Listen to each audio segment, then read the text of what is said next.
Hey everybody, Kamar Ellis here. Finance Rebel Show, the live Finance Rebel Show Q&A. So tonight we're going to take questions and answers. I have some already that were submitted to me previously, but I'm going to go ahead and share some of those. Any questions you might have, go ahead and throw them in the comment section, and I will bring that question on. While you are here, make sure you like, comment, and share this broadcast, because this broadcast is all about helping people, right? So share it with your friends, share it in your groups you're in, let people know who have financial questions, whether it be taxes, investment, business. I'm here to answer them. Over 20 years of experience in financial services. There's not too many things I haven't seen or encountered, and I'm here to share. So I'm going to share this out a couple places as well. If you are new to this or haven't joined me before, there is a little comment. There's a little comment in the sections that you have to click on because of the software that I use called StreamYard, and you have to give them permission to share your name and address. Can everybody hear me okay? Just put a yes in the chat if you can hear me all right. I did a test earlier and my mic wasn't working quite right. So let me know if you can hear me okay. And let the questions begin. Well, like I said, I'm going to share this out in a few spots and we can have a great convo. But how is everybody today? I know normally I just share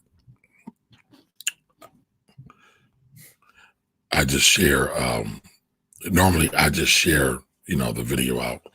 And I usually just kind of go through because I already have what I want to talk about.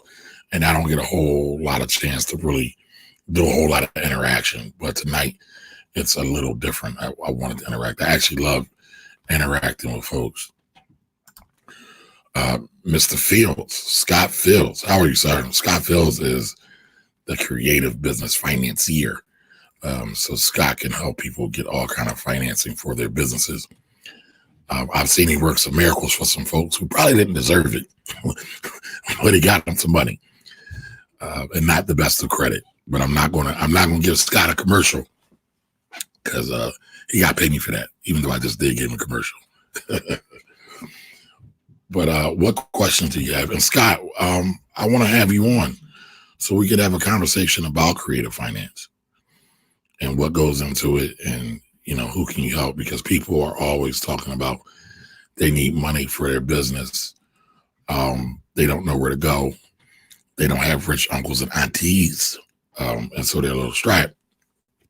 And I know Scott can help. Now, my official stance on getting financing for your business or investors for your business, most people don't need it. Just to be totally honest with you, right? Scott's situation is a little different. A lot of times he's helping businesses that are already established, right? To work with Scott, you got to have money coming in. He has a network of investors and funders. But, a lot of folks want money for their business and they really don't have a business yet. They have an idea and they're stuck on the idea phase of it and they feel that they need money. I was talking to my homegirl. I'm not going to mention her name, but she's built up something special, in my opinion. But she's looking for investors. I'm like, why? Bootstrap it. You don't need investors. I don't think people really, really understand just what it means to take on an investor. Now, warn you guys, if you ever follow Scott on social, Scott is the ultimate prankster. If you want to follow somebody just to get laughs off their timeline, follow Scott Fields.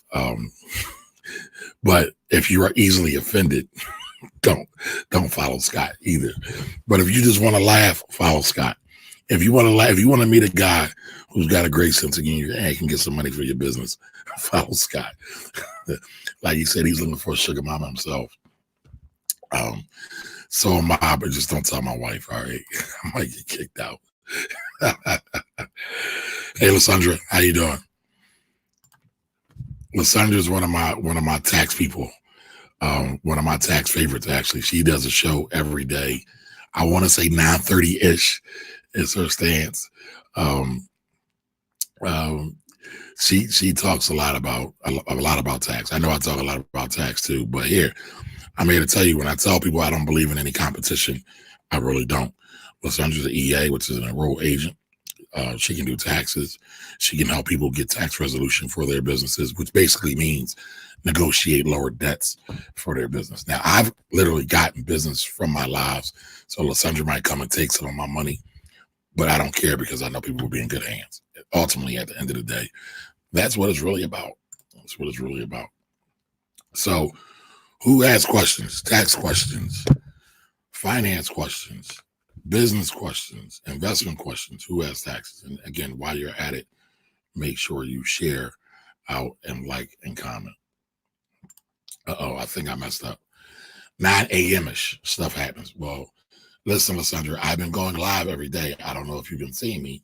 I'm starting to develop a nice little habit here because for quite some time I've been doing videos and I've been sporadic with it, but I committed to doing it because I really love educating people, especially our people, when it comes to money and finance. Because one, there's so much nonsense floating around out here. Matter of fact, Lysandra and I participated in a little Facebook terrorism, or we were the victims of some Facebook terrorism a couple of days ago. I'll talk about that in a minute. Actually, I think that'll be a good convo for me to have. Um, but Lysandra, I've been doing it. I won't pick a schedule though. I just know I'm going to do it. So everybody stay tuned because I'm doing a Finance Rebel show at some point during the day. Best believe. All right. So Lysandra's show is 9 a.m. ish. Emphasis on the ish. All right. And she talks her ish. And she talks a lot of good stuff. So follow Lysandra as well. We need more people that can talk that good ish instead of that bad ish out here. But yeah, I'll talk about it. So Lysandra went on a little rant, and I can talk about it because I've often had this rant too. And there's this notion, this theory that Black folks should create LLCs just for their children because they're creating wealth for their children. That's the idea. That's the premise. Because they're going to create generational wealth for their children, so their children can have business credit. So she went on a little rant about that. And actually, I didn't even know the person because she saw a meme. She talked about it. She laid out the bullet points very succinctly. I was actually jealous of that post because she laid it out so clear, so succinctly, and so powerful. It was great, in my opinion. But the person who wrote the post got a little upset. Now, originally when the post was written, the names were scratched out. I didn't know who it was. Come to find out, it was a previous Facebook friend of mine. I didn't know that. But nevertheless, the post was in bad interest. It's promoting an idea of basically doing something fraudulent. And Lysandra went through, highlighted everything, said this does not pertain to to children who have legitimate businesses. Does not pertain to children who have legitimate businesses. It doesn't at all. But the person kind of got it, ran with it, took it out of context, and then literally started to terrorize. It wasn't just me. It was me, Lysandra, and a bunch of other Black tax professionals. Very good tax pros, by the way, right? We rock with a solid crew. And so, they got mad. Right. And she did. She started, like I just said. Now, I started with this. This does not count if your child is in a business. In a business meaning a legitimate business, right? I think Alex's lemonade stand started as a legitimate business and became a nonprofit or something like that. But it was legitimate. They had a legitimate service or product that they were selling. They weren't just making it up. They weren't doing it to escape paying taxes or the federal government. They weren't doing it to try to hide or launder money, because people actually do put things in their children's name to hide and launder money, which is illegal, which can wind you and have you wearing an orange jumpsuit. I actually look good in orange. But I tell people all the time I don't look good in orange jumpsuits. That's too much orange. So if you start dealing in things like that, it's a slippery slope and it can lead you up to a lot of problems. As a matter of fact, I did an interview with Kay Renee. It's on my page somewhere, talking about that very thing. Now, Kay Renee is an ex-IRS auditor. All right, so I had an opportunity to sit down with her, talk to her, talks about some of the things that people go through when they go through IRS audits. And I asked her that specific question over a year ago because people have been spreading this meme for a long time. I'm going to tell you, those memes are dangerous. Those memes are going to get people, as a matter of fact, they're not going to get people jammed up. They already are getting people jammed up. So if your sole intent in everything you're doing is just trying to get over it, Scott loves this stuff. If your sole intent is to kind of do things that are kind of under the table, a little illegal, or illegal, not unillegal, illegal, then follow the memes. If you want to do real business and make real money, do not follow the memes. Talk to real professionals. All right. Now listen, this is no diss on memes. I create memes, right? Memes can spark ideas. Memes can do a lot of things. Social media is very, very powerful. But listen, everything that you see on social is not real. But I know everybody that's watching me already knows that. So I'm just going through and telling the story. But the gentleman got a little upset, got in his feelings, started calling us names, started calling us dumb. Very interesting now. Very interesting now. I've been told that I'm pretty diplomatic on social. I don't really look at it as diplomatic because the same things I say to you on social will be the same things I will say to you in life, face to face. So I'm pretty laid back, except for some people don't feel that way. My wife don't think that. She thinks I'm like Satan, but that's a whole other conversation. But most people feel that I'm laid back. I feel that I'm pretty laid back. So, I'm not really looking for a whole lot of drama. I get excited and passionate about business, money, stocks, and taxes, but there's not too much that really moves me. I'm a mellow kind of fellow. So, who has questions about stocks? Who has questions about investments? I'm going to share this out. I never shared it out anywhere because I started running my mouth and then I got distracted. I'll start telling this story. I believe I told it earlier, but I'll talk about it now again. A friend of mine called me the other day asking me about how much money should he be saving. He asked me, should I be saving 10% of gross or should I be saving 10% of net? I said, you should try to save more than 10%. 10% is the bare minimum. 10% is just enough to get you over the hump. 10% is, 10% is just enough to get you over the hump. 10%, like I said, is the bare minimum. That's the cost of entry. Now, listen, if you're watching this and you say, listen, I can't afford 10%, that's cool. Do $5 a week, do something. Just try to save every time you get paid and develop a habit. But he asked me, 10% net, 10% of gross. I said he should do more if he can. And he also said, listen, I want to get killed in taxes. And so I said to him, well, you are a legitimate business. Why won't you, do your home office exemptions or deductions? And he says he got audited before and he didn't want to do that again because he knows home offices deductions typically get audited. That's not necessarily true. That's his perception. He used to do taxes before. I don't know how deep he went into that field, but here's the deal with audits. Audits, anybody can get an audit. You can get a random audit. You can do some really egregious stuff, unknowing, and get audited. You can do some really egregious things, like legitimately, and get audited. And then you can just really do some dumb stuff and get audited. As long as your intentions are good, as long as they're legit, if you get audited, you can defend yourself against that audit. So I wouldn't worry about audits too much because they don't happen that often. I'm not going to tell y'all the percentage because then you're going to be like, oh, I can do this and I may not get away with it. wrong. Because what happens when you get an audit is they really want to use a fine tooth comb and pick through the hairs on your behind and figure out everything that you got going on. So I would really suggest you just do everything right. Do everything by the book. Keep good records and just do everything by the book. File your taxes on time. All right. But going back to the savings portion of it, there's a lot of different ways you can save. Again, I suggested them also to start a retirement plan under his business because you can do that. Retirement plans are actually one of the best tax write-offs you could ever have. You get, I think it's like a 3 for, right? So you get to reduce your income, right? You get to reduce your income, which ultimately reduces your tax liability. Basically the money you owe to the IRS or any state agencies or local municipalities. 3, because I went through 1, 2. 3, you also get to put money away that grows tax-free. All right.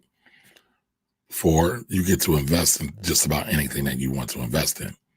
All right. And then 5, you get to legitimately pull money out of your business and put it in your name.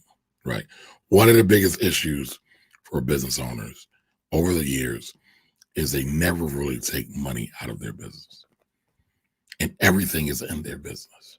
So they might have a salary, and that's cool. And the real business owners who are really hustling tend to underpay themselves because they're always reinvesting in the business. And so they're reinvesting in the business so they can grow and they can serve more people. But a lot of times when it comes time to say sell, or a lot of times when they might have a cash crisis, they don't have anywhere to go to get cash because everything is tied up in the business. So, that's just something you need to think about if you are in business. Lysandra, if you got all kind of stock questions on stocks, let them rip. Everybody knows I love the stock market. But so y'all got me for a whole hour, and I never shared this out, and I never went live on Instagram. I didn't do anything. So how you doing, Chili? Who all is in here? Somebody, y'all say hello while I post this in other spaces and places.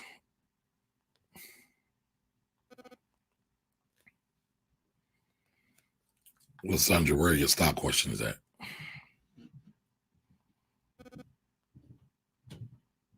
And maybe I will get going on Instagram. Maybe I might have been too long. I might have missed it.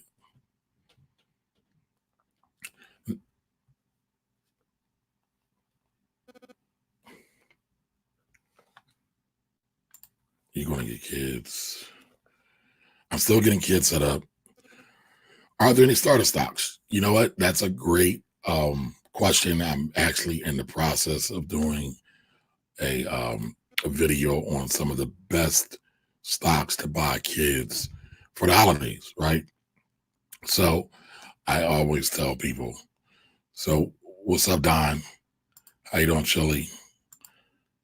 How you doing, Dak? Dak, I think we were texting the other day, right? But back to Lysandra's question about children and a starter stock. So I always say invest in what you know. With children, most children love to go to McDonald's. I would say McDonald's is a starter stock for children. In this context, we're talking about children. I would say Disney is a starter stock. Why Disney? Because Disney owns the freaking universe. They own like all of Marvel. So we're talking, and Star Wars. So we're talking about Star Wars. We're talking about X-Men, Avengers, Captain Marvel, Wolverine, all of those. And they're really coming back around to it.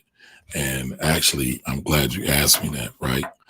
Because what I'll do is while you're throwing out stocks at me, I know some stock questions right off the top of my head, but there's some other characteristics about stock I want to bring up, like dividend. So I know Disney pays a dividend. I want to say it's low, but I would buy Disney for my children.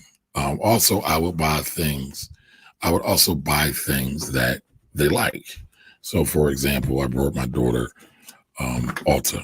I brought my daughter some Ulta stock. Why? Because she's always on YouTube figuring out how to do makeup. And actually, she's pretty good at it. And I'm not just saying that because I'm her father, because I would be the first one to tell her she looks like a clown and go take that mess off. Right. But she's pretty good at it. She just watches the videos on YouTube and then she does the makeup. She does the eyeliner, the shadow, the foundation, all that stuff. So I would definitely look at Disney. I saw something else. So I said McDonald's. Can somebody help me out? Write these down and put them in the comments for me. McDonald's, Disney. I would look at Nike if they're a big Nike fan. You know, they wear Nike sneakers. Guess what? They made a bunch of money. They made a bunch of money on Colin Kaepernick. And guess what? If you're not a fan of Colin Kaepernick, they make money off the NFL too, right? So Nike's just here to make money, period, point blank. Whatever side of the fence you're on, they're here to make money on. So we got McDonald's, we got Disney, we got Nike. Nike again has a lot of celebrities on their roster. From I want to say Tiger Woods is still there, but I'm questionable. I know he lost some of his endorsements, but definitely has Serena Williams. And I'll venture to say this: the greatest tennis player of all time, second greatest tennis player of all time, her sister Venus. Yep, I said it. If you don't like it, fight me. But they've got Serena, they've got Kaepernick. Obviously, they've got Jordan Brand, a whole bunch of other people, LeBron, a whole lot of people who are always ambassadors for their business. Side note, all right? I'm going to tell y'all, one of the reasons why I love the stock market is because the stock market is nothing but business. I love business. To me, business is like an art. You can use some of the tactics that basically these big companies use for your own products and services. So Nike uses a lot of celebrity marketing. You can do celebrity marketing as well. You can do Instagram celebrity marketing. You can do Facebook celebrity marketing, influencer marketing is what a lot of people call it. And you can use it for your business if you like, celebrities, if you like them, if they are in alignment with your brand. Don't just get some random person. So, for example, I'm the finance rebel. Everybody knows I talk about money. I'm not going to go and probably have, a makeup artist be an ambassador for me unless I really specialized in doing business consulting and taxes for makeup artists, hairstylists, so forth and so on. All right. So your son is going to invest in Hooters. So here we go with Scott and his jokes. I don't know if Hooters is a publicly traded company, but guess what? We'll look. And I'll be honest, I've been to Hooters. I've never really been impressed. There wasn't much to hoot at Hooters. I mean, I'm just being honest. I wasn't impressed. But going back to what I was saying earlier about Disney. So Disney right now is $146 and $146.26. It pays a dividend, folks. It pays a dividend. What is a dividend? A dividend is basically a payout of profits that a company made. Well, you know what? Let me step back. A dividend is a payout of cash to their investors, right? The reason why, what I was really going to say is that dividends are a payout of profits from a company. Some companies will take money they got from loans and things like that to pay out their dividends to investors as well. So it's not always profit, but they're paying their investors back for investing in them. I'm gonna tell you, the best form of passive income, because passive income is the rave these days. Everybody loves it. The best form of passive income is dividend paying stocks. I have another video on deck that I'm going to put out talking about my 9 favorite dividend stocks. Or not 9, I got 5 of dividend stocks for 2020. But dividend stocks is the ultimate passive game, right? Because you're not doing anything. Giving your money, they send you a check. Give them some more money, they send you a check, and that's it. You're just in it. You're just in the money game. So, I mean, one of the things you can do if you really truly understand compound interest, you can start building a dividend portfolio in your youth, and it will continue and buying good companies, right? Because companies can go out of business, but you can start buying dividend companies in your youth, and that money will just grow and grow and grow. And you don't necessarily have to take the dividend in cash, but you can use it to repurchase more stock. Now, for children, when it comes to children, Lysandra, I'm talking to you. When it comes to children, there was something I learned from John. He's the CEO of, oh my God, I am losing my memory on everything. But he's the CEO of Melody Hobson at Aerial Investments. So he became interested in the stock market because his father brought him some stock. And his father brought him some stock that paid dividends. And he let John, what is John's last name? I'll get it. But he get John Rogers. John Rogers. Y'all look up John Rogers too. Hey, Coach Tiana. John Rogers' father brought him dividend stocks, and he let him keep the money. So you want to get your children interested in the stock market.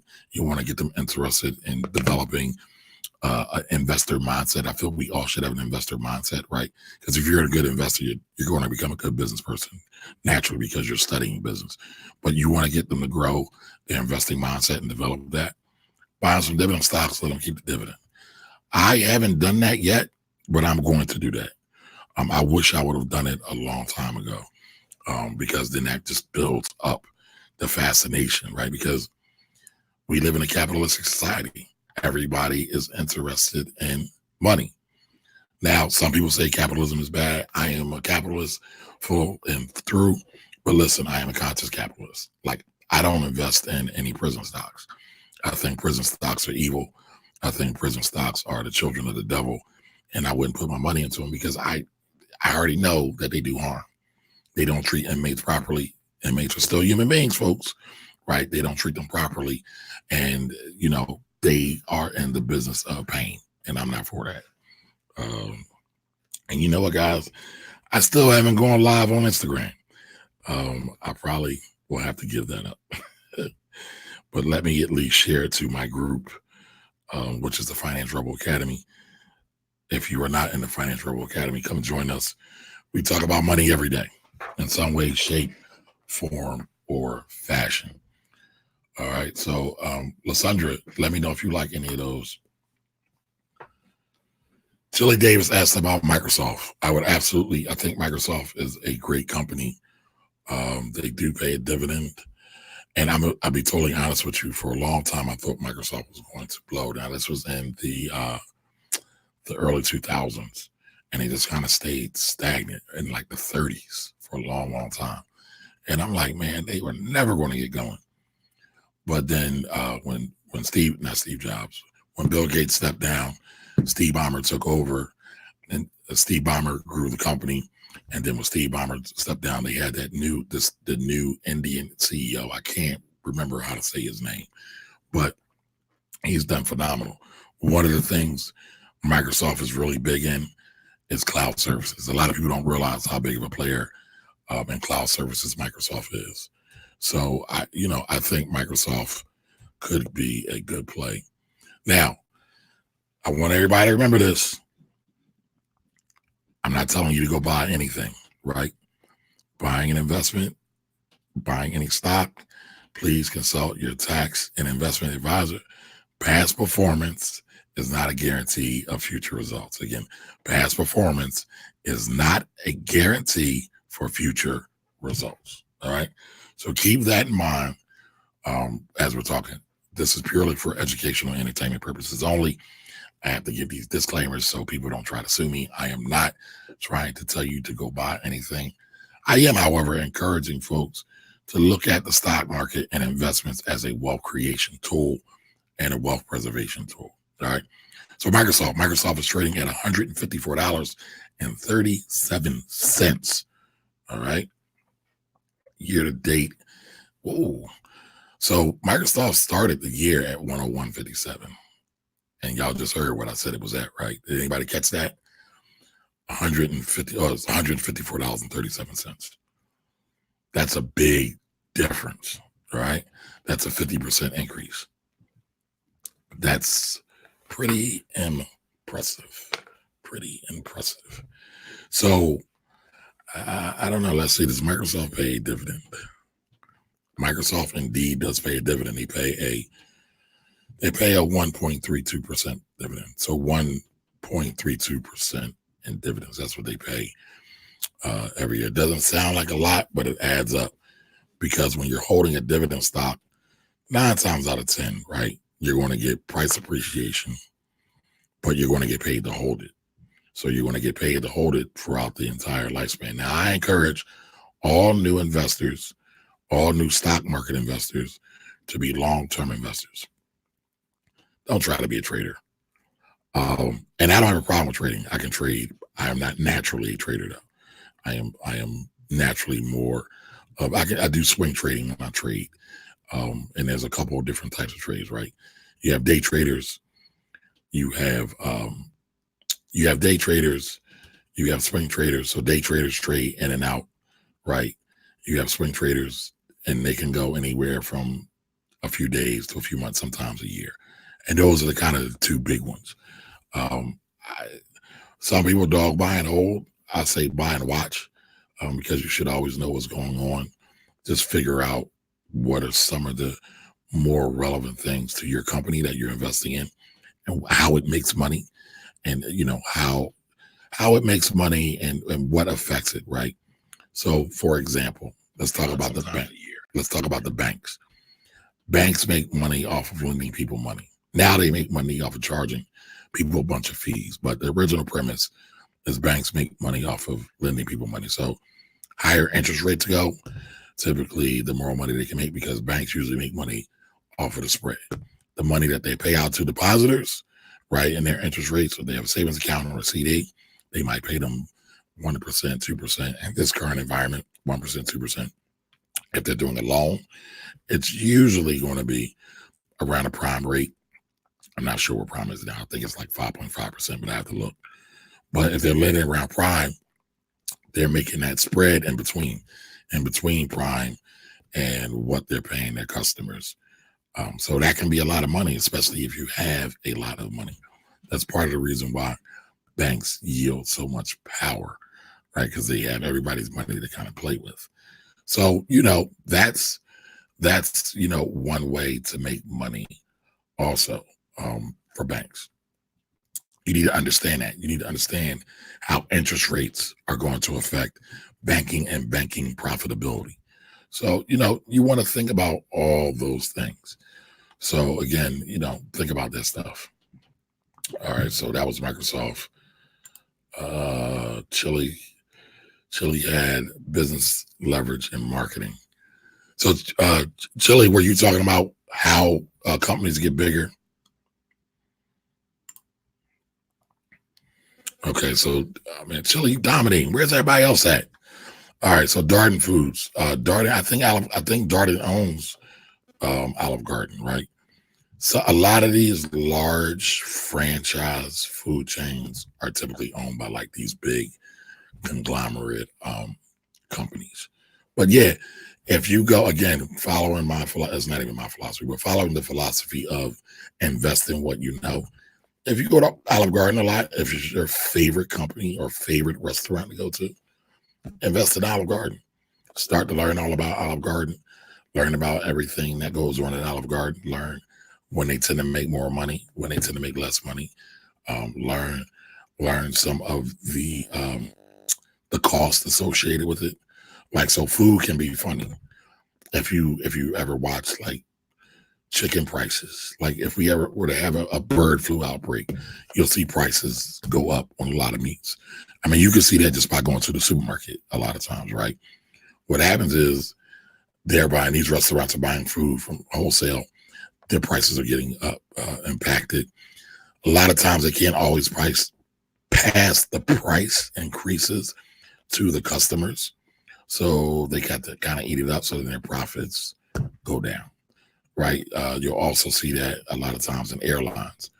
Not a big fan of airlines because they're so unpredictable, but there are some that really have outperformed the market because they have great businesses. Warren Buffett says, find good businesses and invest in them. So one of the best businesses that's an airline is Southwest. Southwest, their ethos is that we take care of our people first. If we take care of our people first, they're going to take care of the customer. They're going to take care of the people who are flying on our planes, right? And I think they have it right. I think they have it right. You know, the employees at the top of the food chain, they take care of them first. They make them the priority, and then they move on for that. And you've seen that. I mean, Southwest stock price. I can't even think of what their ticker symbol is off the top of my head, but Southwest stock price is LUV. LUV. So Southwest has had a rocky year, but they're still positive. So they started the year at $56.48, and right now they're at $53.60. So still positive, right? And if you look over the last 5 years, they were at $40, and currently they're at $53. So they're still profitable, and they pay a dividend. So again, you get paid the whole. And again, these companies are going to experience ups and downs. But here's the thing: typically, over the long haul, stocks tend to do better. All right. So if you're just joining in with us, I am Kamari Ellis, the Finance Rebel. You are watching the Finance Rebel Show, the live edition, the Q&A edition. I'm going to do these more often because I really love interacting with the audience and answering questions as they come in. Challenges me a little bit. It makes it interesting. I started out doing this stuff. The reason why I do all this stuff is because I started with radio. I had a radio show many years ago, and then I kind of fell in love with social media and all the possibilities of social media. And then I started doing video. I started doing video because it works, right? So it's one way to interact with folks. But when I was on radio, we would get a lot of callers. And so I really developed a love for media, especially social and digital media. So now I talk about money here. I feel like we are underserved when we talk about money. A lot of times in the media, they talk about money and they use all these big words, right? Investments aren't that deep in terms of complicated. You don't need to be a rocket scientist. Taxes aren't that deep. Well, you have to find out what people's motivations are with taxes, because a lot of lobby groups are in the mix. Like if you look at insurance life insurance especially gets some pretty good treatment, because life insurance has a lot of money. Life insurance has a lot of money. All right. So Chili's, and again, Wendy's, $21. I can't go against Wendy's. I'm not excited about it, to be honest, but I can't go against it. They have good product as far as it goes when we talk about fast food, right? If there is such a thing. So I can't go against it. Let's see. Does it pay a dividend? Does Wendy's pay a dividend? Now, as a kid, I used to love Wendy's commercials. Where's the beef? The lady that did the Where's the beef was hilarious. Wendy's does pay a dividend. 2.23%, right? 2.23%. That's better than what you'll get in the bank. So I don't know what Wendy's is. Let's see, what has it done? So at the beginning of the year, Wendy's was $15.61. It's now at $22. That's roughly a 50% increase. Roughly, somebody check my math on that, but that's roughly a 50% increase. Now, I haven't seen, just as I'm scanning through, and since we're talking all about food stocks, we're talking about food stocks. What's up with Popeyes? Nobody's got questions about Popeyes. I did a whole video about Popeyes. Nobody cares about Popeyes. But guess what? The company that owns Popeyes, QSR, Restaurant Brands International, QSR is a ticker symbol. They own Popeyes, they own Burger King, and they own Tim Hortons. Again, they own Popeyes, they own Burger King, they own Tim Hortons. Tim Hortons is a coffee company largely in Canada. Burger King, everybody knows Burger King. You can have it your way with Burger King, in the hamburger and all those cats. And then you have Popeyes. Popeyes chicken sandwiches have been killing the chicken game this year.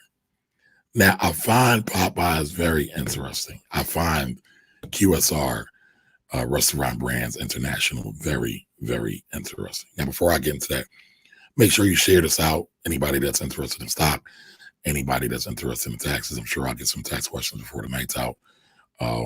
Share it in your groups, share it to your personal page. QSR, very interesting. Why? They're marketing geniuses, straight up and down. Straight up and down, they're marketing geniuses.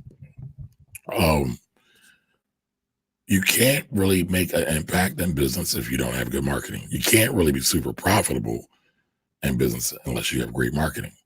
Now, marketing can take all different kinds of form, right? You can do traditional marketing where you're doing billboard ads and mailings and yellow page ads and things like that. You can do social media ads. There's all different kinds of marketing. I hate to say this, but the current president is a masterful marketer. He's been marketing for his job for probably like the last 8 years, almost 10 years.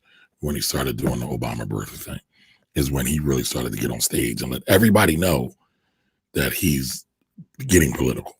Right before that, he wasn't that active, right? But that's a great example. We always should be looking around the landscape and the environment to see what's truly going on, right? But QSR, Restaurant Brands International, Popeye's parent company, is great at marketing. I don't know if y'all have noticed, but Burger King does all this social media marketing, and they basically troll McDonald's a lot. Does anybody remember the commercial when Burger King was sending people to McDonald's to order Whoppers? It's genius. It's absolutely genius, right? So they're sending people over to McDonald's to order Whoppers, and they're having them come back and get free Whoppers at their place. It's a great, great, great strategy. It was a great promotion. All right. Then what else did Burger King do? Burger King was one of the first restaurants to incorporate the Impossible Burgers. Now, I don't know if you're a carnivore, you're a meat lover, you love the cow, you love the pig, you love the chicken, you love all that on your plate. There's a lot of vegans. Healthy lifestyle starting to catch on. Healthy lifestyle is starting to show that there's money to be made. And Impossible bust out. Impossible stock is through the roof right now. I haven't looked at it quite some time, but I don't think that it's sustainable, but it's through the roof right now. People like it. People want it. People are going to Burger King to buy Impossible burgers. My daughter's a vegetarian right now. She loves that Impossible burger. Now, there are some questions about some of the products that are in there. That's why I'm starting to look at it with a little bit of side eye. But to that plant-based, that vegetarian, that vegan customer clientele, and by the way, all of those are different. Vegan, plant-based, vegetarian, they're all different. It appeals to them. It appeals to them because they usually don't have a lot of options when they're out. Like, go a day without eating meat, right? If you could fathom that. Go a day without eating meat and see what happens. You're going to be like, meat's everywhere. So those that are a vegan, vegetarian, plant-based lifestyle don't have a whole lot of options, and they typically have to either pack their food or they just eat salad, right? Because I have some friends when I do events and things like that, they're like, oh, you just got me salad. How come the vegetarians always have to get salad? So they took advantage of a gap in the marketplace, and they're able to do that, right? And so again, under Restaurant Brands International, we're just talking about Burger King. I haven't gotten a Popeyes yet, right? Haven't gotten the coffee. Tim Hortons in Canada coffee. Coffee is so cheap. If you ever look at, I forget who I was talking to, but one time, coffee, like if you go to Dunkin' Donuts, right? And not to confuse y'all, we're talking about QSR right now, but coffee is very, very profitable. It's water, it's steeping some beans, and it's some sugar and some creamer. And you're selling that for 99 cents. and then some donuts. And what's donuts? Flour, maybe some egg and some sugar. The input ingredients aren't that high. Basically, what it takes to make the stuff. That's kind of economic talk right there when we talk about inputs. But it's not that expensive, so you can be very profitable. And so Tim Hortons is, I'm sure, following some of that model. I don't believe they have donuts though. So it's very interesting how these companies rock and how they make money because now I'm finally going live. Everybody who's been with me since the beginning, going live on Instagram. So it's very interesting how these things come about and how they're able to make money off of these things. Now, when you look at QSR, RBI, and the whole Popeyes thing, brilliant, absolutely brilliant. Why? They trolled the hell out of Chick-fil-A. I mean, everybody loves Chick-fil-A. And so what did they do? They picked a fight with Chick-fil-A. Now, it's another marketing strategy. Pick a fight with somebody. Pick a fight with somebody who has more to lose than you. You've seen it over and over again in marketing, right? And that's why I say I love the stock market, because you get to really look at different things in terms of business, different strategies in terms of business. And so if you think about it, go back to the 80s when Apple first came out. They picked a fight. Who did they pick a fight with? Does anybody remember? The company starts with an I. Anybody remember?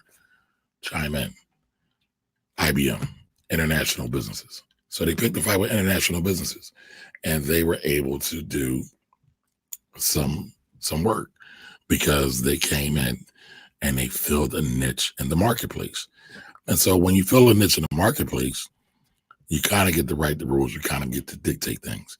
So that's really, really awesome, right? Popeyes did the same thing. They picked a fight. They picked a fight with Chick-fil-A. The last ad I saw was they're going after them. They said Popeyes is open on Sundays. We know Chick-fil-A isn't. Now it's funny, like I'll talk about some of the ads and things like that, and people say, well, people should have a good life, right? They should have a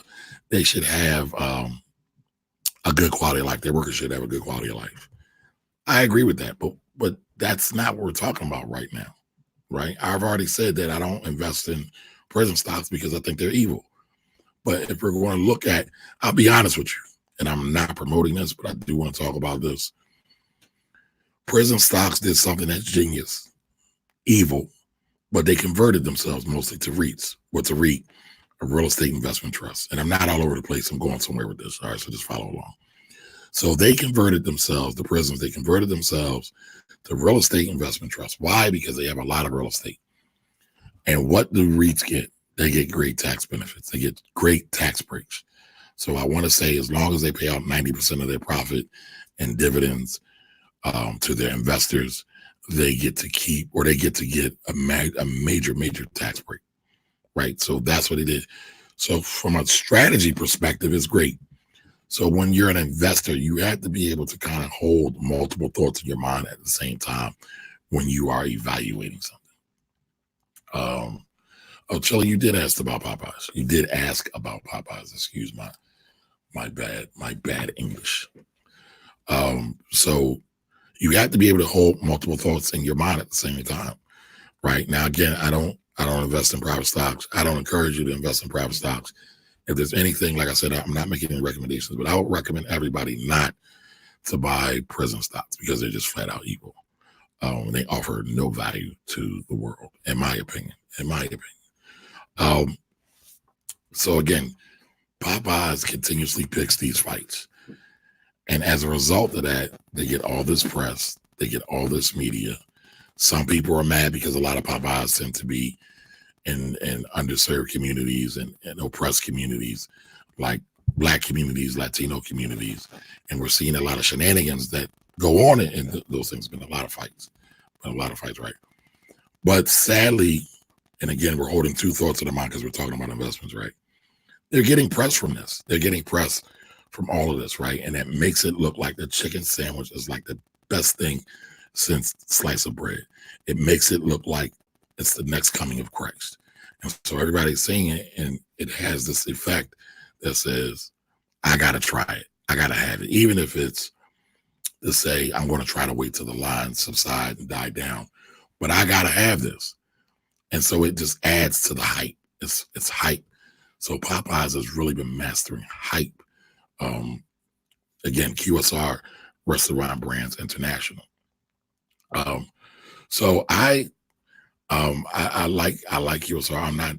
I'm not super sold on it, but I do like QSR. Now I'm going back for my Instagram folks that just joined me. Thank you for joining me. I'm doing a Q&A. If you have any questions to access stocks, business, throw them in the comment section, and I will try my best to get to them because I'm also broadcasting live on Facebook and YouTube. So I've got quite a few. I think Lysandra left us, but she asked the question about Uber. I wouldn't buy Uber with your money.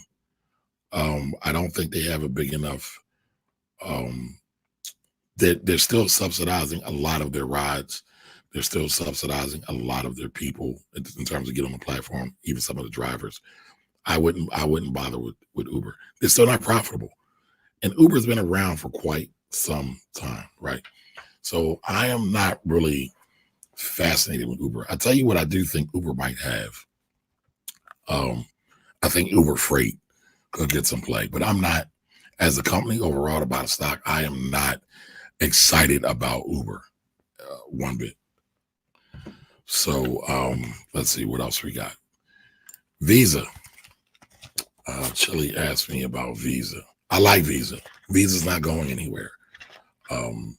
But I'm gonna tell you, I'm looking at Square. Square has been a monster.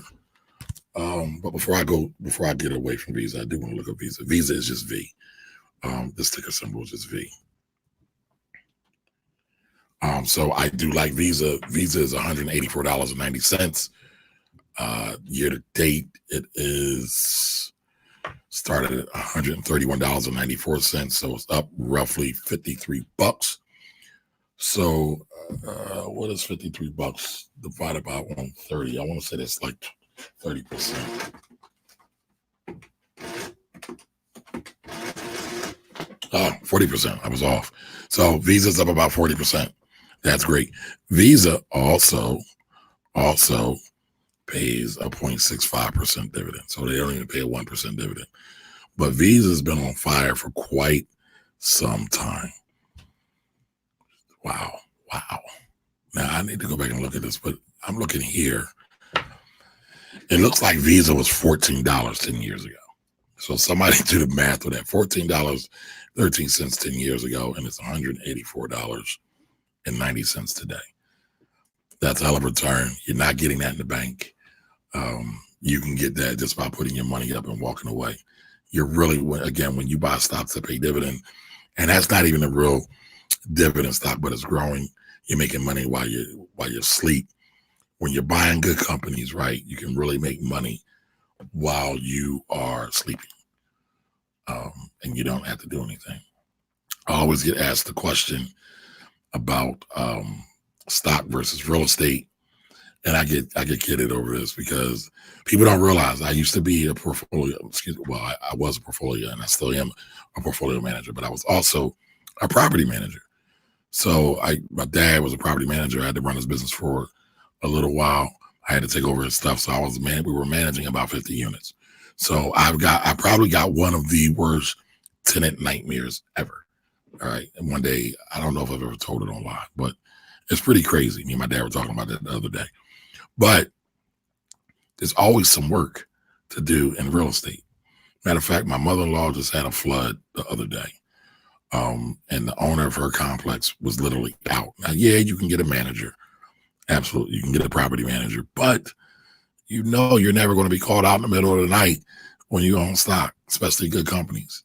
So it's less work. And I tell people I'm lazy. I don't want to do a whole lot of work. I work in my business and with my children and my family every day. I don't want to have to do anything else because I've done it before, right? I've also owned and rented and things like that. So Brian Johnson, I hope you're still on. Brian asks, Hasbro, Walmart, and AT&T. Hasbro, Walmart, and AT&T. I'm going to tell you right now, I am an AT&T fan. They pay a great dividend. I know it's over 5%. They're not going anywhere. I know that the Sprint and the T-Mobile merger I think may edge out AT&T to become the third, but right now they have a better network than them. Also, they brought Time Warner. What is Time Warner on? HBO. And HBO is about to come out with a whole new app, kind of like Disney Plus. And when you look at this content war, these content games that are being played right now, HBO is going to be a player. Who doesn't want to watch The Wire, one of the greatest shows ever on TV? Who doesn't want to watch The Sopranos? Who doesn't want to watch Game of Thrones? And, if they do that, and there is some cord cutting. When I talk about cord cutting, I'm talking about people getting off cable, not using cable. I think it's a sexy alternative from an investment standpoint. Walmart's gotten better. I've never really been a Walmart fan, but Walmart has gotten better. Before I get off of AT&T, let's just look at the price and the dividend. AT&T, $38.74. $38.74. Dividend, 5.4%. So basically, you can put $38 down and start getting $5 back. So just think about that. If you can let's round it off using easy math. You can put $40 in the bank and you're going to get 5% back. So 4 times 5 is 20. So you're getting about $2 back off of that every year. So to me, that sounds great.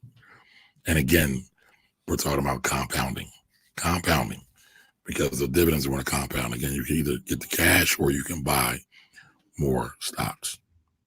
Now, AT&T started the year at $28.54, and now they're $38. So they're up about $10, roughly a third. So they're up about 30% on the year.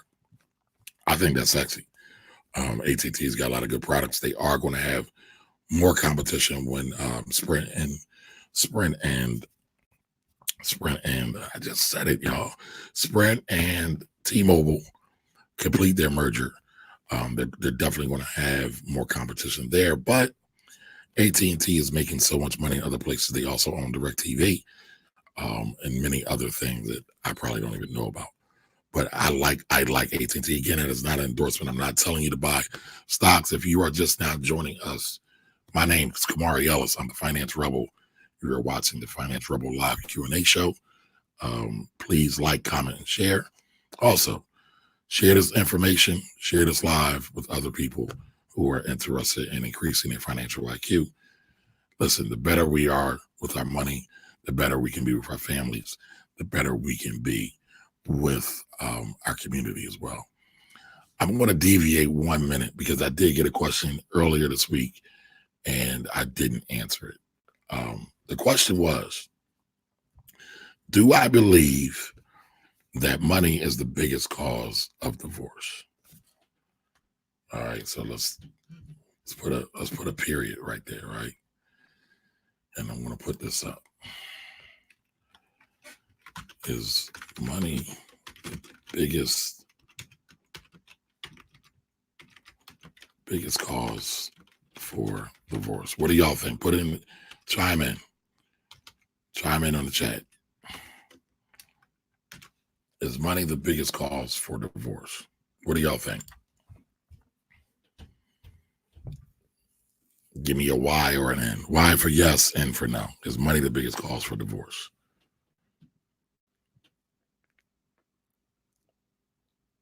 How is everybody out there in YouTube land? How is everybody out there on Instagram land? I can't see my YouTube people, but I can see my Facebook folks and I can see my IG folks. All right, so on IG, the Crump Agency says, yes, money is the biggest reason for divorce. Money. All right, so I'm going to jump over some of the questions I have, and I'm going to come back. All right. Ooh, okay. So Don Johnson says, hell yeah. Hell yeah, money is the reason for divorce, for most divorce. All right, Dak Martin says no, infidelity. Okay, infidelity is the biggest cause for divorce. All right.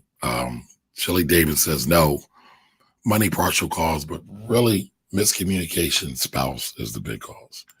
All right, and then Don threw a Y in. All right, cool. I want to go with Shelley.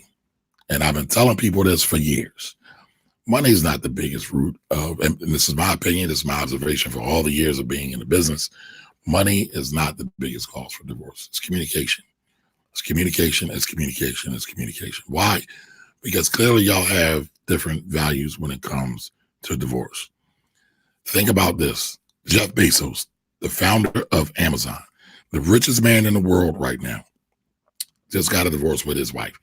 They have no money problems whatsoever. She got a little, she didn't get half, but she got several B's, right? Not the B word y'all thinking about, the other B word, billions. She got several billions of dollars from their divorce. They didn't have any problems. What happened? Did she outgrow him? Did he outgrow her? Did they get tired of one another? Or did they not communicate what each one of them needed out of that relationship? Did they not communicate what they needed to grow in that community, for them to grow in that relationship? Like, communication is everything, right? So I'm not a big churchgoer, but I used to be. My mama used to make me go. One of the things she should drill into my head was, it's a proverb, I can't think of which one it is, but life and death lies in the power of the tongue. Life and death lies in the power of the tongue. What does that mean? That means that what you say has power. That means communication is powerful. When you don't communicate, you don't have power. And most people don't communicate. Most people don't know how to communicate. And a lot of people, especially in my community, I'm Black, right? We don't believe in counseling. We don't really believe in going to a trained person to get some help. Really, and what the trained people do is they really listen to you and then kind of spit back what you're doing. And I don't say that to belittle their profession, because their professional is needed, but it's talking, it's communication, it's breaking down those things, right? So I wanted to make sure I talked about that, because somebody asked me to hit that question earlier. And I thought it was a big question. I get asked that question a lot. And sad to say, I get, sometimes, every now and again, I get caught up in couples disputes. Now, I tend to leave when I see it's untenable, like I can't deal with it anymore. There's no positivity there. I mean, but I've been in some really big battles over money, but they weren't really over money. Oftentimes what will happen is, I'll share one thing. Husband was having infidelity issues. Wife had a problem. They were trying to move on. They didn't heal in that situation, right? They weren't really communicating. And so as we're talking, she's bringing up all this other stuff and how he spends money and do things. By the way, side note, just thought of it. Had a conversation with a lot of my tax friends talking about what are some of the weirdest things you find when you go through people's books. One of the questions was people cheat, right? And they're not smart enough not to use their business accounts when they know their spouses are going through the business account. But I found that hilarious. So, I just thought about that. But going back to the situation, is they were throwing all kind of innuendos and subliminals to each other back and forth. And House votes whether to impeach Donald Trump. Oh boy, breaking news. But anyway, they were going back and forth about that. And I could tell, then I started to ask some questions and it wound up coming out, right? But again, they had a breakdown in communication, because he sought friendship outside of the marriage because he perceived, right? And true or not true, right? It's not for me to judge, but he wasn't getting what he wanted or what he needed from the relationship. That wasn't communicated. That wasn't dealt with. And then they ultimately wound up getting a divorce, but they went through a lot of pain, a lot of struggle. Didn't have to, because if they would have communicated. You got to have those tough conversations sometimes. So that's my take on it, right? Communications. Everybody doesn't communicate the same way. Everybody doesn't receive messaging the same way. Everybody, people see things from different points of view based on their upbringing, based on their current situation, based on the values that their mother and father and grandmama and grandpappy put into them. So you have to consider all those things. So again, in my opinion, the biggest cause for divorce is miscommunication. All right. So we're going back to all the questions that we had. A lot of stock questions. I see a new comment come up. Oh, Shelly, what you think? I just said that to side with you, bro. I'm just telling my truth.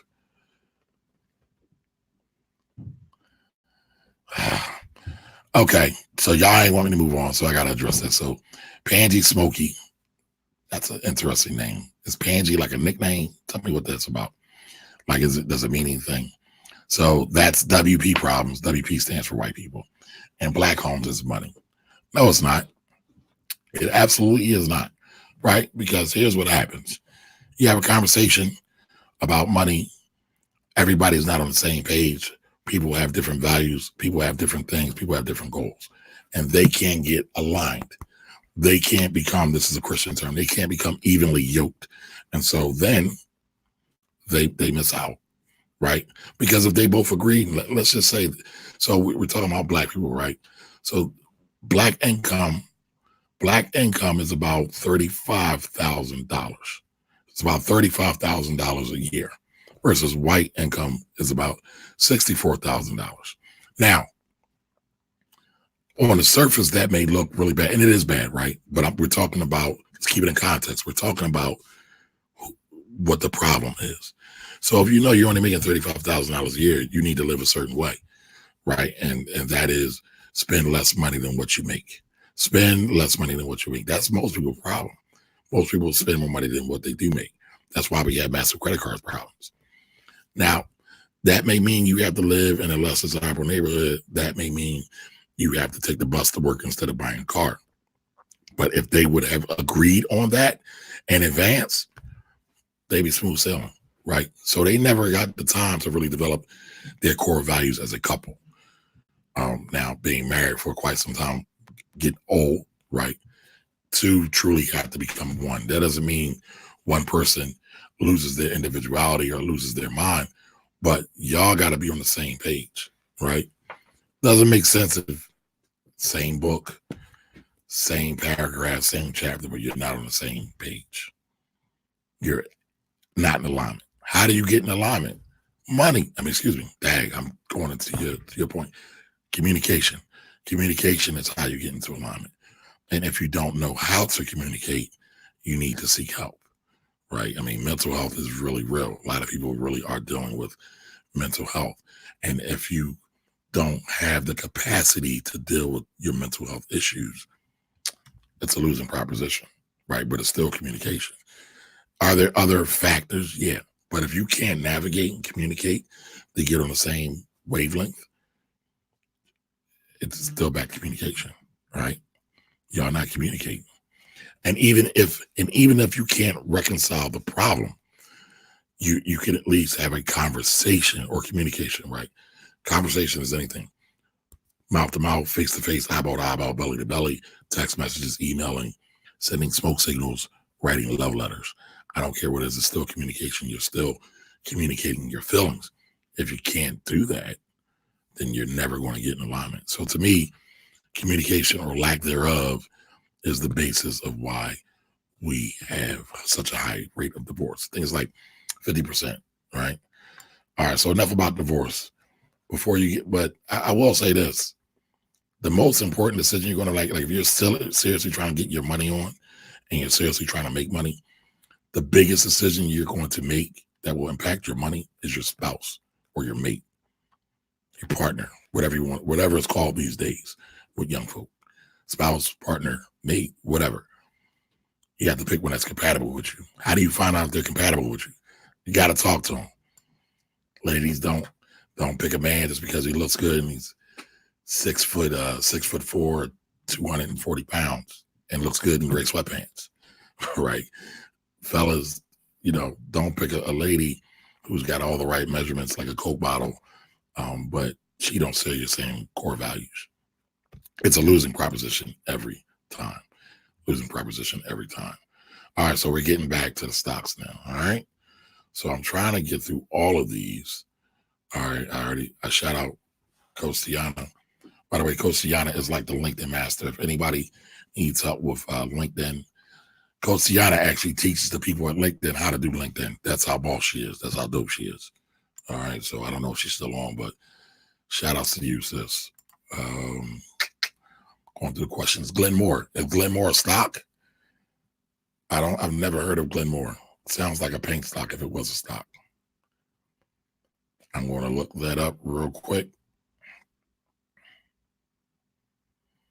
I don't think Glenmore is a stock. No, it's not a stock. All right, so so Chili Davis. Chili is dominating tonight. He's going to get the award for most questions asked. Chili, any bank stocks? Not that I would recommend. Full disclosure, I own Bank of America, my children's stock, but I bought it a long time ago. I got a Bank of America story too. I was doing radio, I had a radio station, not a radio station. I wish I had a radio station, but I had a radio show. Called when Bank of America hit $4.50, it officially become a penny stock. I said it's going to bounce back up to 20-ish. Didn't buy it until about $9. Now Bank of America is at BAC. BAC is the ticker symbol for Bank of America. Bank of America is at $35.11. $35.11. So yeah, it still made money on it. It's a bit volatile. It's really sensitive. It pays a 2.05% dividend. So again, every time you put some money into it, $35 will get you back 35 times 2. It's 3 times 2. $1.50. $1.60. I'm sorry, $60. So yeah, it's about 60 cents, 70 cents.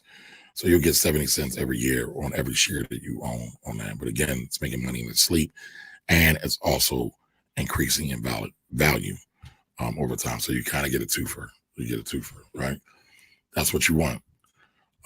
But I'm not recommending Bank of America. I'm not necessarily sold on Bank of America. There's something really interesting happening in the overall financial services sector, when you're seeing E-Trade, Charles Schwab, and if you eat Robinhood, Cash App, and they're all offering stocks and low fees or no fees. So I don't know. That's going to be interesting. All right, Shelly, I'm going to give you a break on some of your questions and try to get some other people. All right, ETFs, or is it EFTs? It is ETFs. Some people say I'm an expert in ETFs. I'm not really the kind of dude to call myself an expert or a guru. But ETF stands for Exchange Traded Funds. Exchange Traded Funds. What is an exchange traded fund? Exchange traded fund is basically a basket of stocks or bonds or any kind of investment. And it helps gives diversification. They're like mutual funds, if anybody's heard of a mutual fund. Difference being, mutual funds, you only get pricing at the end of the day, right? So you don't know how it did until the end of the day. You don't actually own the actual investments in the basket. The mutual fund company does. But with ETFs, you actually own the underlying securities. And you can get pricing during the day. So you can sell in and out of them during the day. You typically cannot sell in and out of a mutual fund during the day, right? So that's what makes ETFs so great. Other thing about ETFs is that you can buy all kind of exotic, weird stuff, right? One of my best investments ever was shorting the Japanese yen, all right?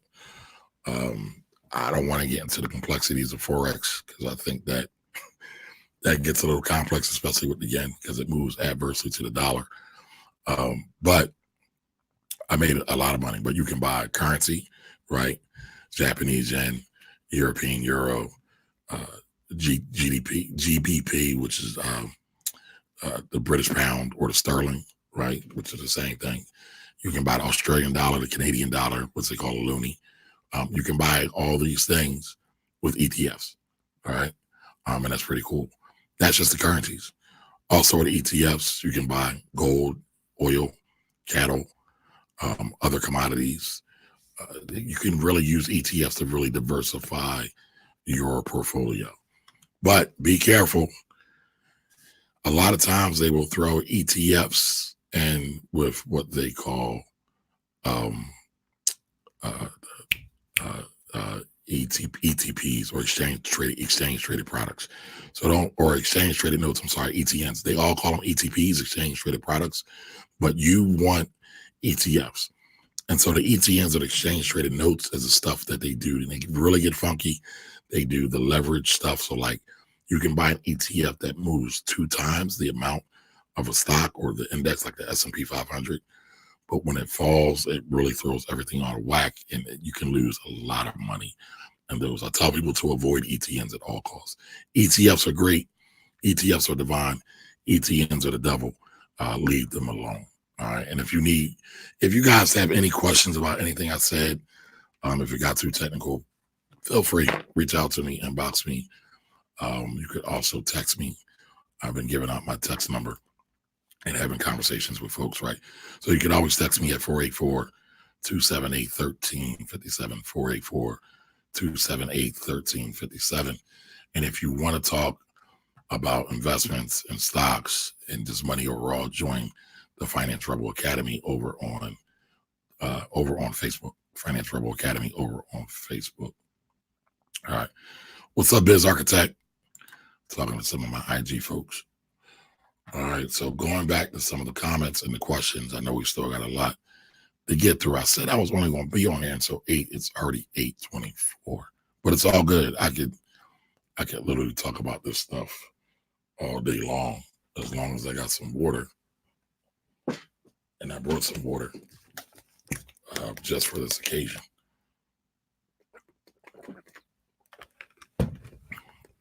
All right, so next question.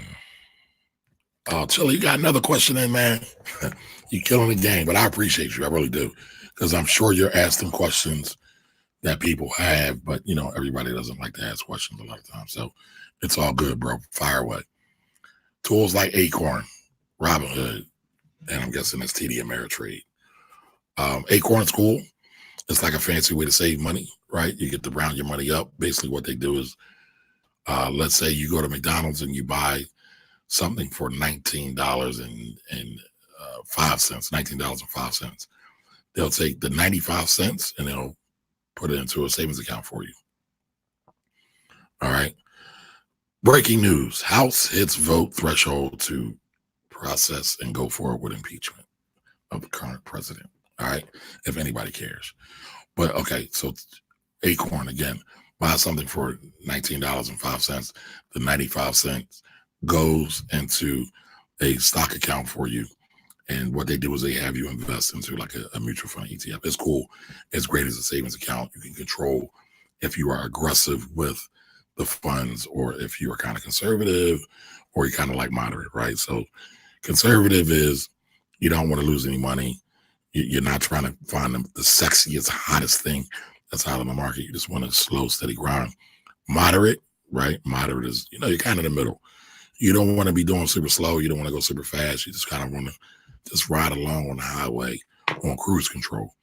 And aggressive is you're definitely in the fast lane. You're swerving, you're trying to pass cars. That's how you can kind of evaluate stocks and look at them, right? And those are some of the buckets of money or portfolios that they have on Acorn. Robinhood, I have an Acorn account. I don't use it that much anymore.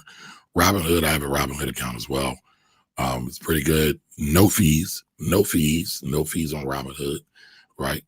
You can buy just about anything. You can use it on your phone, so it's super duper convenient, right? And you can buy stocks. I mean, I have some friends who actually trade on Robinhood. They trade. Again, I don't recommend that for anybody, especially new investors, but it's there to do. But I think it's a good thing. I like some of the tools that Robinhood has. For example, I have some stock over there, and they will tell me when the earnings report comes out. So with stocks that are publicly traded, they issue a report card. Every time they issue a report card, it's called an earnings report. And so Robinhood will let you know that, and they'll give you some other things. I think it's pretty cool. And I'm guessing TD is TD Ameritrade. I've seen inside of some of the TD Ameritrades, but I've never opened a TD Ameritrade. I hear they're really good for options traders. But I don't think most of my audience is in the options at this point. I understand options. I've played with them a little bit, but I wouldn't say I'm well versed in them enough to render any advice or talk about them. Now, I only talk about things that I've done or things that I've truly experienced, right? So you can rest assured when I tell you something, that's something I've been through, I've seen, and experienced. So TD's cool. TD's cool. But all right, so going to Chile 132. I think you're talking about that. Brian Johnson. Brian Johnson comes through with a great question. Do you recommend doing a drip? What is a drip, people? A drip is a dividend reinvestment program. Dividend reinvestment program. And what a dividend reinvestment program is, you don't always have to buy stocks through a brokerage account, right?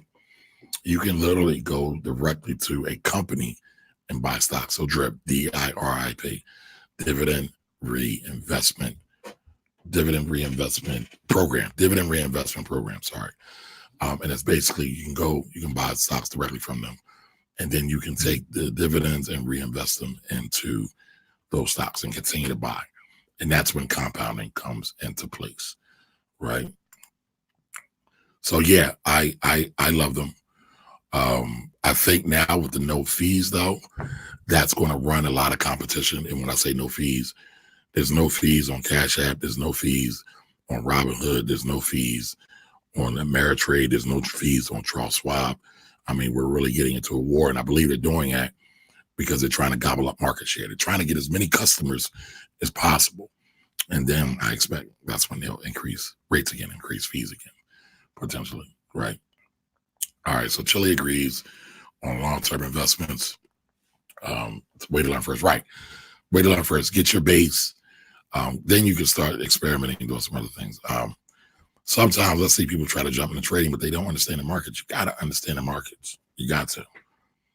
And they're not really hard to understand, but you just got to take your time. I know a lot of people just want to run and gun and just jump right in and start off. And everybody wants to get rich quick. And that's the trick. You don't want to get rich quick. You want to get rich slow and steady. Now you can accelerate that growth as you increase your knowledge, but you got to pay your dues, baby. And a lot of people don't want to pay their dues. And so it doesn't work. And I see a lot of people lose a lot of money. There's a stat out there that says 95% of traders, right? Okay, so when I say traders, I'm talking about people that are not looking to hold long term. For me, long term is 5 years or more. All right, now the IRS deems long term as a year or more. But if you are looking at, let's say, a year or less, right, they tend to lose money. 95% of traders tend to lose money. All right, so just keep that in mind. So drips take advantage of reinvestment and dividends. That is correct. Yep, I just said that. Thanks again, Chili. Another question. Marvin stopped. I'm not sure. Are y'all tagging folks? Is that what's showing up? Frank Smith. I definitely know there's no stock called Frank Smith. Well, at least I think. You never know though, right? So thoughts on Tilray. God, how long we've been friends on Facebook or following each other? Did you know I own Tilray? I brought Tilray at 23, went up to 300. I sold out part of it at 123-ish. And I kept the rest. So basically I sold out for Profits Plus and just let the rest ride. So I'm kind of playing with the house's money right now. But Tilray has been getting smacked up. It's been getting smacked up recently. It was down to 20 some odd bucks. For me though, as people ask, well, Kamari, why hold for so long? It's a long-term hold for me. Hey, Brandy, how you doing? We're doing Q&A tonight, so I'm just here answering questions. If you have any questions, throw them in the chat. Ooh. So Tilray has got mollywopped, fell off the cliff. It's at $17.16. I might buy some more. That's not a recommendation. I'm just talking out loud. Started the year at $70.54 and it's now $17.16. Hey, Kia. See you, Kia. Talk to you later. Yeah, Tilray has gotten smacked up quite a bit. But again, this was a long-term play for me right now. I still own a little bit. Like I said, I sold out. And and got my profits plus some back. One of the reasons why I like Tilray is they are doing a partnership with Anheuser-Busch. Now, does anybody know who Anheuser-Busch is? Put that in the comments. What do they own? What does Anheuser-Busch own? Anybody know? Tilray does not pay a dividend right now. But they are in Canada. They are recreational in Canada. They made a lot of money. So, by the way, Tilray is a weed stock. Folks don't like to say weed, though, right? Marijuana stock, cannabis stock. That's what they like. So, Tilray is a cannabis stock that does business all around the world. They don't pay a dividend right now. Currently, the price is $17.16. Like I said, it hit a high of over $300. I want to say, when was that? I'm getting the chart out now, so bear with me 1 second. It hit 300 and roughly, nah, that's not right. Somewhere in 2008, about a year ago, it got sassy. It got sassy. So it got high and then hit like 300 one day and then it just fell. And it's been falling and falling and falling. But I like the business model. And so I think there's value in the business model. And so sometimes there is a disconnect. Sometimes there is a disconnect between the stock price and the business and what the potential is. And sometimes it doesn't reflect through in the market. So I need to go back through and readjust and research my positions. One, because, we own some. All right. Darden. Yes, Darden equals Olive Garden. So like I said, Darden. The other one is Yum Brands. Yum Brands owns Taco Bell and Kentucky Fried Chicken. And it's funny, nobody's talking about Kentucky Fried Chicken because, as I talked about earlier, Popeyes is dominating the landscape. Popeyes is dominating the landscape. All right. Balance sheet, margins, cash flow, assets, best Apple stock.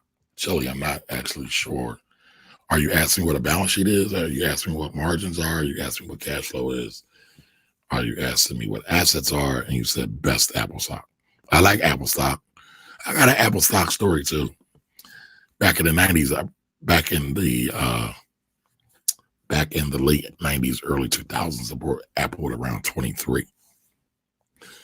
Went up to 45. It split. With the split, they decided they want to either increase stock price or cut stock price.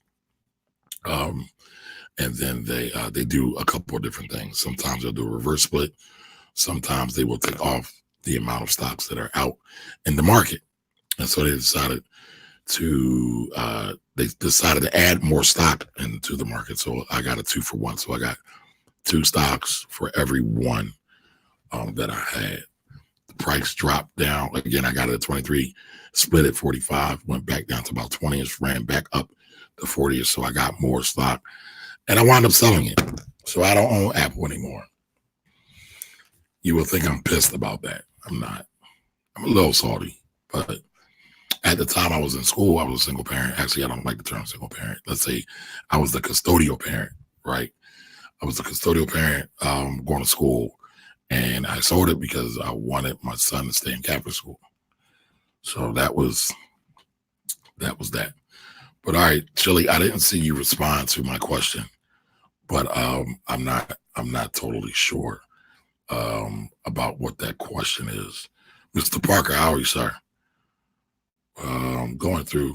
Again, if you're just joining, my name is Kamari Ellis, the Finance Rebel. We are doing the Finance Rebel show live tonight, Q&A. I love to interact with everybody. If you're just joining, like, comment, and share. Like, comment, and share, right? I'm leading the charge. I want to dismantle the lack of financial literacy, right? There should be no financial literacy out there. Why? It's too much information. Come on, folks. Google is your friend. All right. We can find out a lot of things. There's a lot of gurus out there, right? I don't know if you just remember I said I'm not really into the names. I'm not really into the titles. I'm into qualifications. Like I said, I've got over 20 years of experience, and that's not a brag, but it's just something I love to do. I would do this for free. Sometimes I do it for free. Like right now, I'm doing it for free just to kick it with y'all. And selfishly, I want to see more people get involved.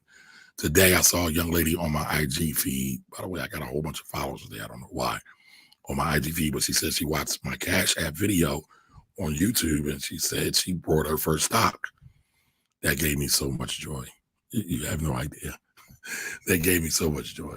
That was dope. That was the highlight of my day. That was the highlight of my day. All right. Okay. So we talked about a lot of things, a lot of questions. That was a question from what's the main cause of divorce? Vanessa Braxton is in the house. We got a superstar in the house. Ladies getting all kinds of publication on Black Enterprise and other media channels. Congratulations to Vanessa. Vanessa just raised like a whole ton of money to inspire and grow, well, not inspire, but to grow her Black Mama Tea Cafe. Shout outs to her. I think that's so dope. Vanessa, you might have saw a little something with the last thing with Ellis in there. It wasn't me. It was somebody, but it wasn't me. But again, congratulations. Vanessa's doing a lot of things. I know she's busy with hemp. I know she's busy with marijuana. She's busy with her cafes. And one day I want to get an opportunity to interview Vanessa. She's been ducking me for a little bit, but she's been busy, right? So it's all good. But I'm really proud of you. I'm really proud to see, I'll be honest, I'll be really proud to see a Black-owned business raise money to the tune of over 7 figures to expand her business, right? That's one of the reasons why I love the stock market, right? People don't realize that stock market, one of the reasons businesses go into the stock market is to raise capital, all right? They sell the shares, they sell some of the ownership in their company to people, and they're able to do, they're able to raise money so they can do more things.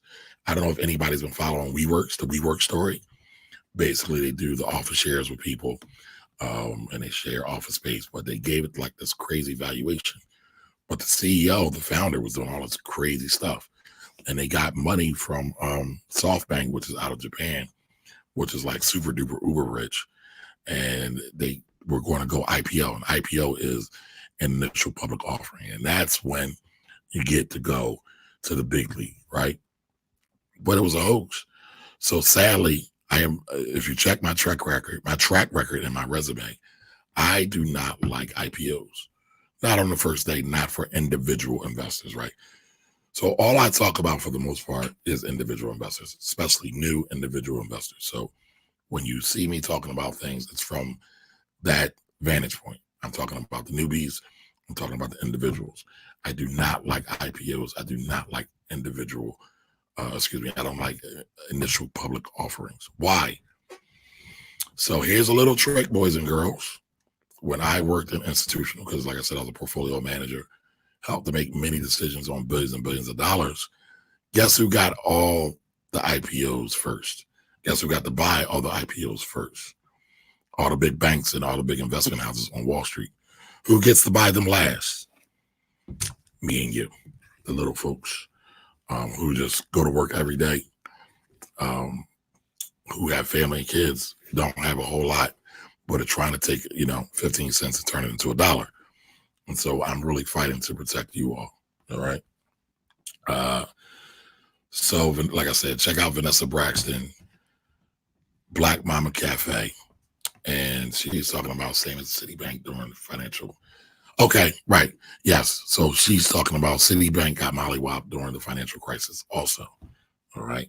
Citibank definitely had an issue. And they went super low. And now Citi is trading it, and Citi's ticker symbol is CITI. CITI. Sorry, C. C is their ticker symbol. Well, Citibank is $77.92. $77.92. Up from $52 at the beginning of the year at $78. If we go back,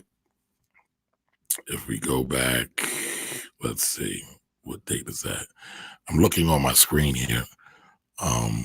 Maybe what I'll do next time is I'll share my my chart screen. So in January 1st, 2019, they were 25 bucks. Now they're $77.92. P&G Smokey has suggestions on AI stocks.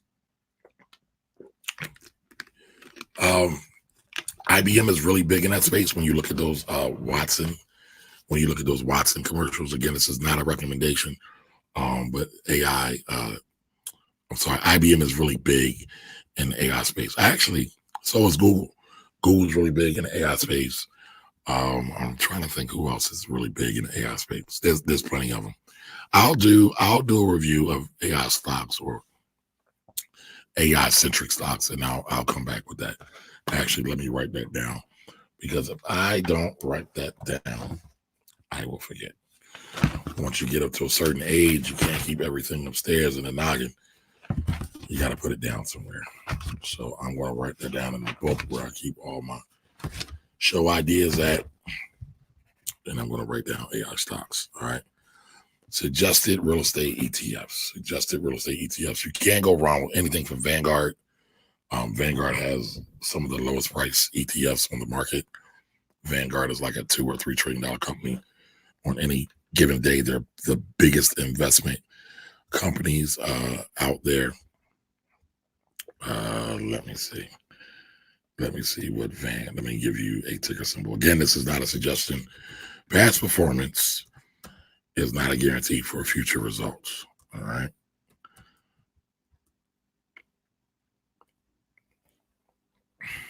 So I want to say Vanguard's is, give me 1 second and I will tell you what Vanguard's ETF is. Vanguard's ETF is VNQ. Okay, again, Vanguard's ETF is VNQ. You know what? Let me do this. That's a great question, right? Let's talk about some of the holdings in VNQ. So like I said, remember I was telling you about an ETF is basically a basket of securities. It holds a lot of different things. Now, what Vanguard does, Vanguard is really slick with their stuff. So in a good way. I don't mean not throwing shade. So Vanguard will buy some of their other mutual funds, because Vanguard is the king of mutual funds. So they'll buy other mutual funds and they will put it into their ETFs, right? And we talked about ETFs, exchange traded funds. All right. So what's in a Vanguard real estate ETF? By the way, if you're really, really interested in the in the real estate market, and you want to get into the real estate game and you don't have the money, you can start buying real estate through the stock market. You can start buying real estate as cheap as 25 bucks. All right. So you don't always have to have great credit to buy real estate. You don't always have to have a big down payment to get into real estate. You can buy it through the markets, right? So here are some of the holdings for VNQ. VNQ, Victor Newman Quasar. All right. So Vanguard Real Estate 2 Index Fund, that's one of their mutual funds, right? We talked about that. American Tower Corp. American Tower Corp is a REIT they own. Prologis is a REIT they own.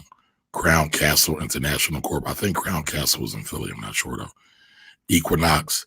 Simon Property Group. Anybody familiar with Simon Property Group? Any of my Philly people in here familiar with Simon Property Group? Does anybody know what Simon Property Group owns?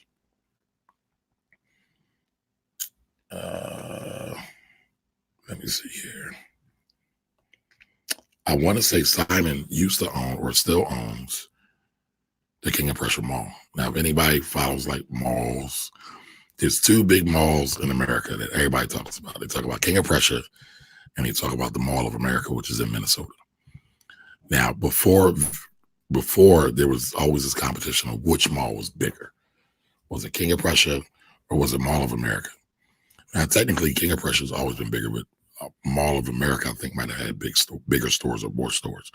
But now, the King of Prussia Mall has done an expansion, and it's clearly the biggest mall in America. So the biggest mall in America is right outside of Philadelphia in King of Prussia, Pennsylvania.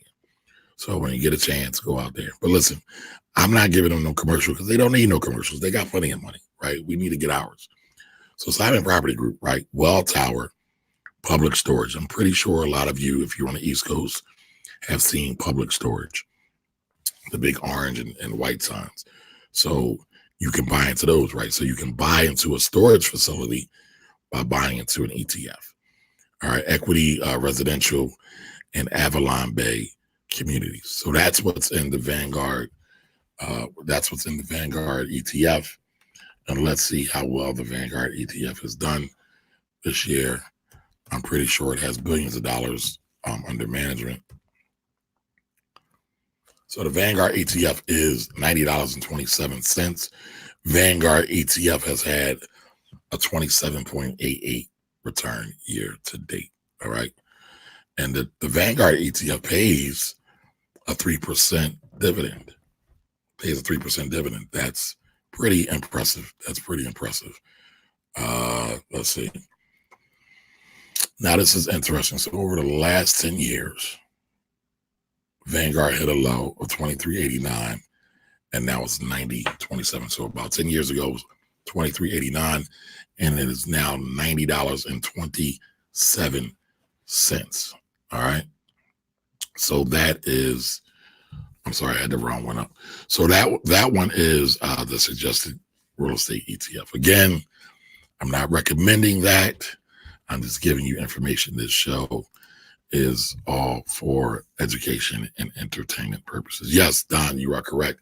Charles Schwab just did buy TD Ameritrade. It just got pushed through. I forgot about that when I mentioned it earlier. All right. Anybody else have any other questions? I mean, I know we still got a lot, but I want to get them all in while we're here. So, Chili, you said long-term 1 year, 15% tax versus less 22% of pay. I'm not sure what you mean by that.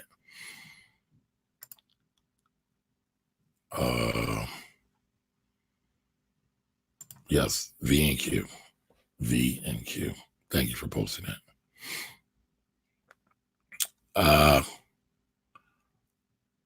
Vanessa over here. She talking her ish. Talking about she do private equity. She does. She does.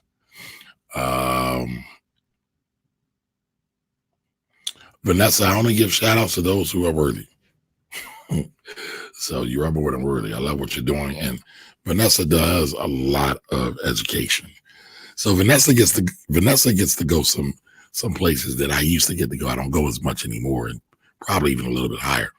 But she shares a lot of the information, and I appreciate her for that. So Chili brought up the term private equity. So I'm gonna talk about that real quick. What is private equity? So private equity is just a company that buys into companies, all right, invests in companies. Private equity tends to invest in established and older companies. If anybody has a chance, look up Robert Smith. He's the richest black man in America, and the way he got there was through private equity and mostly tech. So he just sold a company to Adobe. Check him out. I want to talk about private equity, but then I also want to talk about venture capital because a lot of people use them interchangeably. Technically, they're both private equity, but they have the labeling has two different distinctions. So again, private equity, typically older companies, typically well-established companies. When private equity typically comes through, they're coming through to kind of establish and own that company. If you think about Toys R Us, anybody Toys R Us fans, real quick, all my IG people, my time is running out. I've been on too long, so they're kicking me off. So that'll wrap it up for the night. Facebook, YouTube, I'm still staying on. So Toys R Us. Toys R Us was probably the most popular toy store ever, right? Yeah, KB stores for a while, but Toys R Us was it. Jeffrey was the bear, the big giraffe, right? That was their mascot. They wound up getting brought out by a private equity company. And typically what private equity companies do is they will come in and they will kind of rape a company for all of their profits, raid their pension fund. If anybody remembers Wall Street, the original Wall Street with Buddy Fox and Gordon Gekko, they were doing private equity deals. So when you think about private equity, again, it's older companies, and they just typically try to leverage them to do some other things. So the other one is venture capital. What's venture capital? Venture capital is a fund, a collection of investors. By the way, private equity and both venture capital both typically raise money to buy from a group of people, which are called LPs or limited partners, and they pull their money together to buy other companies, both of them. Private equity is older, typically, right? Nothing is absolute. Venture capital is typically newer companies, younger companies. And a lot of times venture capital is a lot of tech companies. So just a little quick tidbit, just so you can kind of keep that in mind. All right. Pansy Smoky is it an option on Stash? You know what, Pansy? I've never tried out Stash. From what I understand, Stash is just like Acorn, but I haven't used it, so I can't really give it a true review. Brian Johnson, Trump just got impeached. Market could possibly be affected. Market is absolutely going to be affected by this. But I think everybody knows Trump is pretty strong in the Senate. Mitch McConnell has his custom-made knee pads just for Trump. And so they're not going to do, I don't really predict them doing anything with Trump. So I think it'll be fine. Sadly, it'll be fine. So Panji said malls. Yes. So I think you're answering my question about Simon Property. Simon Property owns a lot of malls. Well, all right. Shirley Davis says, hasn't been to King of Prussia Mall in over 10 years, may invest though. Okay. You know what? That brings me to another thought. Everybody's talking about commercial real estate is being destroyed, which is very true to a certain degree. But what you're going to see is really the haves and have-nots of real estate, the haves and have-nots of malls. Malls like a King of Prussia that have got fresh cash and have got cash backing them, and that are able to attract premium anchors. And when I say anchors, stabilized companies or established companies that are looking to do business will do just fine, because those malls are all about experience. Like when you go to King of Prussia's, it's an experience. I've never been to the Mall of America. I'm pretty sure it's an experience though, right? I'm pretty sure when people come to town, they want to go see that mall. All right. So, I would keep that in mind, because all of real estate is not going in the dumps. All of commercial and retail real estate is not going in the dumps. It's changing. Now you got to be able to adapt to the change. And when you can adapt to the change, you'll be all right. Chili Davis, Vanguard Technology is a nice ETF. Yeah, I bet the Vanguard Technology ETF is heavily overweighted with Apple, Google, Microsoft, and Apple, Google, Microsoft, maybe some Facebook, depending on which way they go. All right. Panji says he purchased the second round of Vanessa. Okay, so you brought into Vanessa's IPO. Shout out to you. That's what's up. Father Greg, can I have some money? I got $1 for you, Father Greg, but guess what? My laptop is about to break. So I was thinking about doing a fundraiser so I can keep doing these lives and giving out this information. Ask everybody to give me $1. All right. And Nigel asks, why your throat sound like that? You don't like my throat? You don't like my sound, Nigel? Nigel egg yolk. So Nigel, my throat sounds like this because I'm the next coming of Satchmo. Anybody know who Satchmo is? But I've had a bunch of surgeries on my throat. So one day I got sick, voice changed, and I had to have surgery. So that's why my voice sounds like that. And I'm guessing a lot of people ask that. You Jangus, why do you say BS? Come on, expound on that. What are we talking about? All right, folks. So I've been on live for 1 hour and 49 minutes. So for 1 hour and 49 minutes, you all have been rocking with me on the Finance Rebel Show. I appreciate you all. We're going to close out in a couple minutes, but if there are any more questions, I will be glad to answer them. I will be glad to answer them. And while we're waiting for anybody to submit any more answers or questions, feel free to text me if you have questions.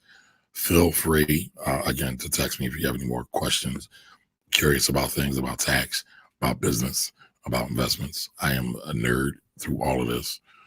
This is the one thing that brings me joy, because I think business, art, investments, real estate, it's all art, right? There's so many ways to build it. There's so many ways to help people as well. It's so fascinating to me. It's very fascinating. It's always been fascinating to me. So looks like we got 2 more questions. And I don't think anybody ever answered the question about Dak Martin showing the culture.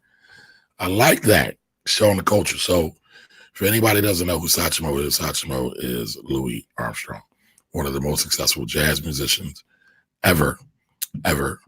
Traveled all over the world during the time of segregation and Jim Crow, and he was the man. All right, so Vanessa Bracton's pre-IPO now doing a Reg D. Now, Reg D, right? Reg D is for accredited investors. What is an accredited investor? I am a little rusty on my accredited investor, but I want to say it's anyone that makes $250,000 a year or has $1 million net worth outside of their home. Outside of their home. All right. So shout outs to you for doing that, Vanessa. You know, save some room for me when up at the top so I can come join you. I'm coming though, either way. I'm coming either way.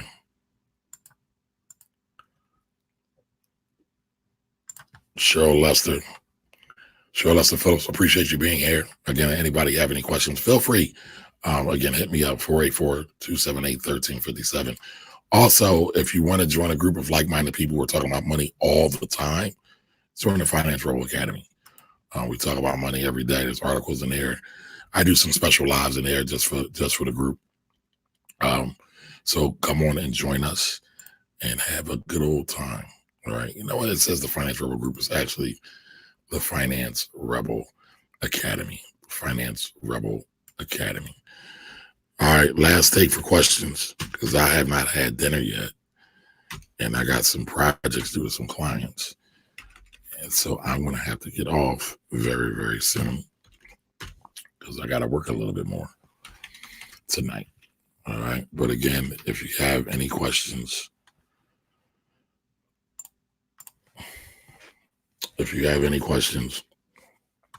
why isn't that showing up? If you have any questions, taxes, stock, investments, join the Finance Rebel Academy. And I am on every day. I do a video or a live every day. Actually, I did 2 today. So I did a video earlier today talking about not being afraid of the IRS and being legally aggressive, right, with your tax deductions, especially when it comes to home office deductions. And today I did the Q&A. So we are at 1 hour and 53 minutes and 21 seconds.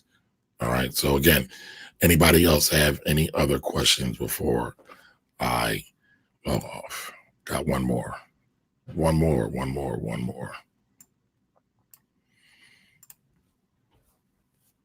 Thanks, Banji. I appreciate you.